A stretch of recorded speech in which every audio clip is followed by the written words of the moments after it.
کراچی کے بلدیاتی انتخابات میں مبینہ دھاندلی کے خلاف جماعت اسلامی نے مختلف شہروں میں احتجاجی مظاہرے کیے۔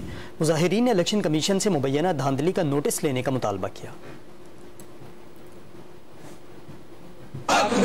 کراچی کے بلدیاتی انتخابات میں مبینہ دھاندلی کے خلاف پشاور میں امیر جماعت اسلامی سراج الحق کی قیادت میں احتجاجی ریلی نکالی گئی۔ نصر ہال سے اسمبلی چوک تک نکالی گئی ریلی میں کارکنان کی بڑی تعداد شریک ہوئی۔ لاہور میں جماعت اسلامی کے کارکنان نے کراچی کے بلدیاتی انتخابات میں مبینہ دھاندلی کے خلاف احتجاج کیا۔ الیکشن کمیشن پنجاب آفس کے باہر ہونے والے احتجاج میں انتخابی نتائج میں مبینہ رد و بدل اور دھاندلی کے خلاف شدید نعرے بازی کی۔ ملتان میں بھی جماعت اسلامی کے کارکنان نے الیکشن کمیشن آفس کے سامنے احتجاج کیا۔ مظاہرین نے کہا کہ وہ مینڈیٹ کی چوری کسی صورت قبول نہیں کریں گے۔ رحیم یار خان میں بھی جماعت اسلامی کے کارکنان نے الیکشن کمیشن دفتر کے باہر دھرنا دے کر انتخابی نتائج میں مبینہ دھاندلی کے خلاف شدید نعرے بازی کی۔